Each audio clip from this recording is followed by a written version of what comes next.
وہ شخصیت آل محمد ہے، وہ شخصیت امام ہے، وہ شخصیت عظیم فرشتہ ہے، وہ شخصیت مونو ریئلٹی ہے۔ اس شخصیت کی وحدت میں سب ہیں۔ جس طرح ایک انسان کے بدن کے اندر بے شمار خلیات ہوتے ہیں، تو اس میں یہ اشارہ ہے کہ خداوند نے روحانی ہستی کو سمجھنے کے لیے ظاہری ہستی میں مثال رکھی ہے، یہ کہ انسان دراصل ایک وحدت ہے، ان تمام ذرات کا وحدت ہے، ان تمام سیلز کا، خلیات کا وحدت ہے، ان تمام روحوں کی وحدت ہے انسان۔ چنانچہ عرش ظاہراً ایک فرشتہ، ایک انسان کامل نظر آتا ہے، لیکن اس کے اندر سب ہیں، سب کی وحدت ہے، وہ یہی عرش ہے۔ وہ خود عرش بھی ہے اور حامل عرش بھی ہے اور حامل نور بھی ہے۔ وہ ایک بھی ہے، سات بھی ہے، آٹھ بھی ہے۔ وہ وحدت بھی ہے اور کثرت بھی ہے۔ وہ خود بھی ہے اور سب بھی ہے۔ وہ خدا بھی ہے، عقل کل بھی ہے، نفس کل بھی ہے، ناطق بھی ہے، اساس بھی ہے، امام بھی ہے اور دیگر حدود دین بھی ہے۔ تو یہاں تک کہنا مقصود تھا۔ اس میں اگر کوئی سوال ہو تو آپ کر سکتے ہیں، اور اگر سوال نہیں ہے تو ہم پھر دوستانہ ماحول میں آپس میں باتیں کریں گے۔ تو پھر کوئی اس کی مثال کی طرح، اور اس کی مثال امام ہے، تو پھر یہ مسئلہ حل ہو گیا۔ مگر تبصرہ کرنے والوں میں بہت سے مسائل، جیسے خدا عرش پر ہے۔ اب مسئلہ ہے کہ خدا عرش پر مستقر ہو گیا تو وہ جغرافیائی ہو گیا، حل نہ دارد۔ اب ہمارے پاس اسماعیلیوں کے پاس اس کا حل ہے، اور وہ یہ کہ جہاں امام ہے وہ خواب میں اگر تخت پر یا عرش پر بیٹھا ہے تو وہ خدا کی مثال ہے۔ اگر خدا کی مثال یہ ہے تو خدا کا اسم اعظم اور خدا کا اسم الظاہر بھی امام کے لیے ہے۔ یہ وہی پوائنٹ ہے، خدا کی تعبیر، خدا کی مثال، خدا کا مظہر امام ہے۔ السلام علیکم ورحمۃ اللہ وبرکاتہ۔ وعلیکم السلام ورحمۃ اللہ وبرکاتہ۔ جی، آج کا ہمارا پروگرام، جیسے کہ آپ ٹکر پہ جو آپ کا سلائیڈ ہے اس پہ آپ دیکھ سکتے ہیں، ہمارا آج کا سوال حاضر امام جو کہ ان کے 49 امام ہیں، کریم الحسینی، شاہ کریم الحسینی، وہ ان کے کمیونٹی لیڈر یہ لوگ مانتے ہیں یا ان کو خدا مانتے ہیں؟ پروگرام کے سٹارٹ میں میں نے 2 ویڈیو چلائی ہیں، ایک نصیر الدین ہنزائی جو ان کے خانہ حکمت اور آغا خانیوں کے بہت ہی بڑے پیشوا مانے جاتے ہیں، مشنری مانے جاتے ہیں۔ ان کی بہت ساری کتابیں جو ہیں وہ اسماعیلزم پہ آپ کو آج بھی ہر جگہ مل جائیں گی، آپ کو انٹرنیٹ پہ، اور اس کے علاوہ ان کے پرچار میں، ان کے لیکچرز، ان کے الوائز ان کو بیان کرتے ہیں۔ انہوں نے اس میں صاف فرمایا کہ اللہ ایک بھی ہے، اللہ بہت بھی ہے، اللہ واحد بھی ہے اور اللہ بے شمار بھی ہے، اور پھر کس طرح انہوں نے اس چیز کو اپنے حاضر امام میں فٹ کیا، کیسے اس میں منصب کیا، کیسے اس کو جوڑا حاضر امام کے ساتھ۔ اگلی آڈیو میں آپ نے سنا کہ وہ خاتون فرما رہی تھی کہ اگر حاضر امام کو خواب میں دیکھتے ہیں تو وہ اگر عرش پہ بیٹھے ہیں تو وہ ایسے سمجھے جیسے خدا عرش پر بیٹھا ہے۔ تو اس طرح کی نعوذ باللہ کفریہ باتیں ہیں۔ ہمارے ساتھ ہمارے عالم حضرات بھی موجود ہیں، ہمارے بھائی حضرات بھی ہیں، قاسم بھائی بھی ہمارے ساتھ موجود ہیں۔ یہ جو 2 ویڈیو چلی ہیں ان پہ قاسم بھائی سے تھوڑی سی رائے لیں گے کہ اسلام میں ان باتوں کی کیا کوئی گنجائش ہے کسی صورت بھی۔ السلام علیکم ورحمۃ اللہ وبرکاتہ۔ قاسم بھائی۔ وعلیکم السلام ورحمۃ اللہ وبرکاتہ۔ یہ تو انہوں نے، ان 2 بندوں نے جو بات کی، یہ تو بالکل صریح، اوپن، واضح شرک ہے اللہ سبحانہ و تعالیٰ کے ساتھ۔ قل هو اللہ احد، اللہ سبحانہ و تعالیٰ فرما رہے کہ اللہ سبحانہ و تعالیٰ ایک ہی ہے، احد۔ احد بھی ایسا احد ہے، واحد نہیں کہا، کیونکہ واحد میں عموماً یہ ہوتا ہے کہ واحد اس بندے کو کہتے کہ ایک بندہ کمرے میں داخل ہوا لیکن اس کے بعد 2 بندے اور داخل ہو گئے، اور یا یہ ہے کہ جانے میں وہ ایک چلا گیا تو اس کے بعد 2 3 5 6 بندے چلے گئے، جانے والوں میں وہ واحد تھا، لیکن یہ احد کا لفظ ایسا ہے کہ نہ اس سے پہلے کوئی ہے نہ اس کے بعد کوئی ہے، اس کے لیے احد کا لفظ استعمال ہوا۔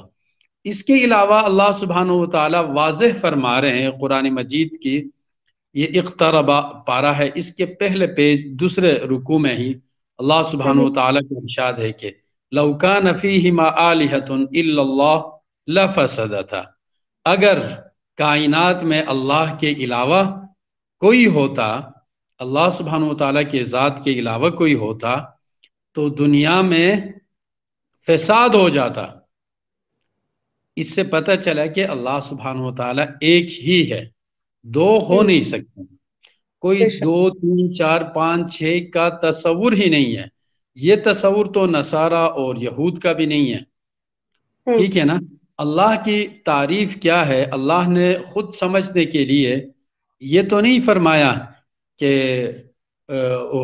اللہ وہ ذات ہے کہ نہ اس کا عریض ہے، نہ وہ طویل ہے، نہ وہ آیان ہے، نہ وہ آراز میں سے ہے۔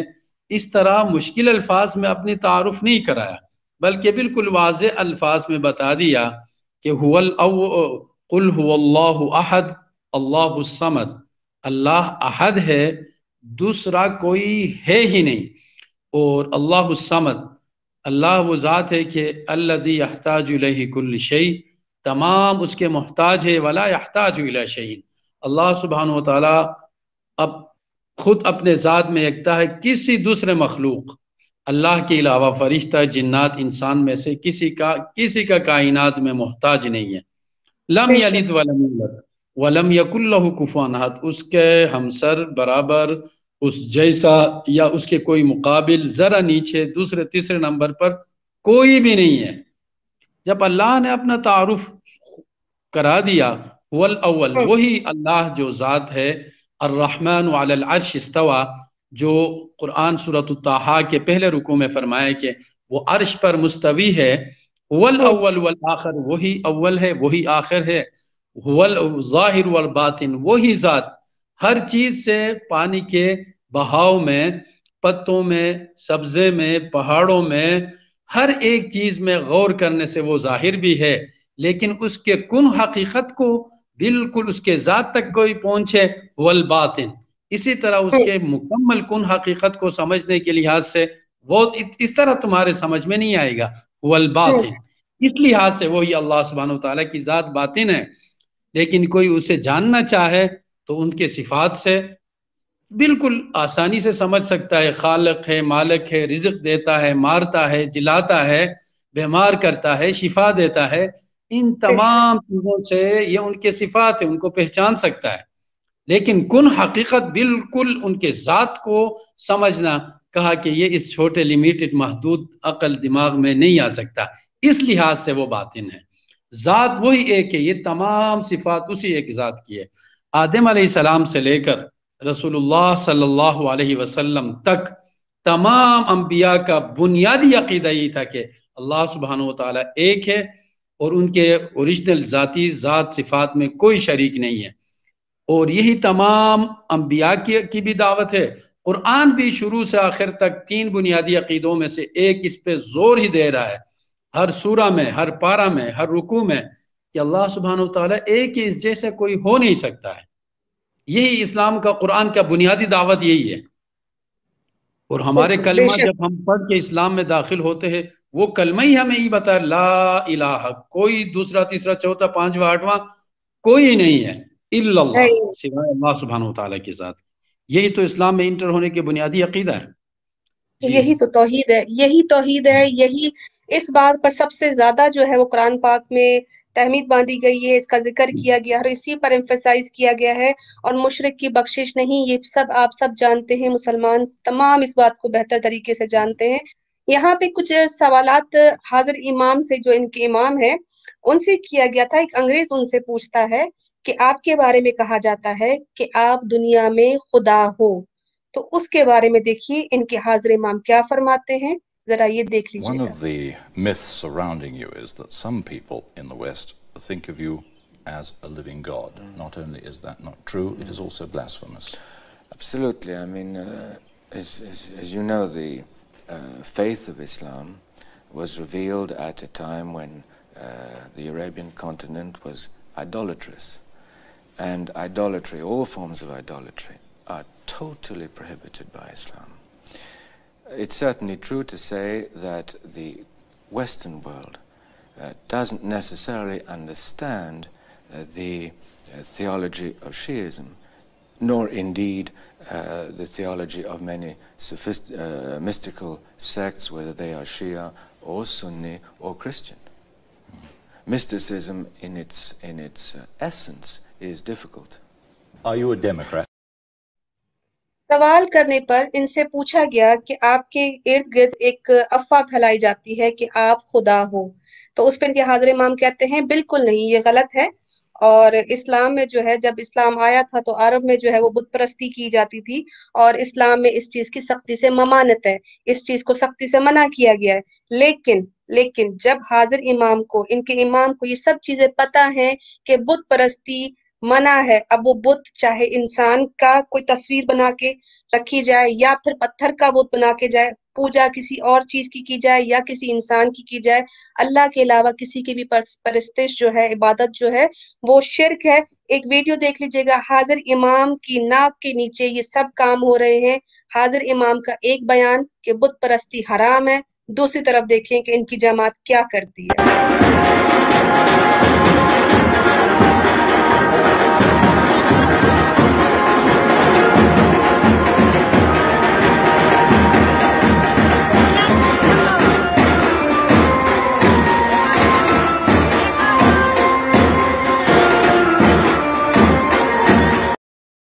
ویڈیو میں نے شارٹ کر کے چلائی صرف پوائنٹ بنانے کے لیے کہ جب ایک گائیڈ کو، ایک امام کو، جو سو کالڈ ان کے گائیڈ ہیں، جو ان کو بری چیزوں سے روکتے ہیں، اچھی باتوں کو بتاتے ہیں، ان کو معلوم ہے بت پرستی حرام ہے، اس کے باوجود بھی جماعت یہ سب کچھ کر رہی ہے.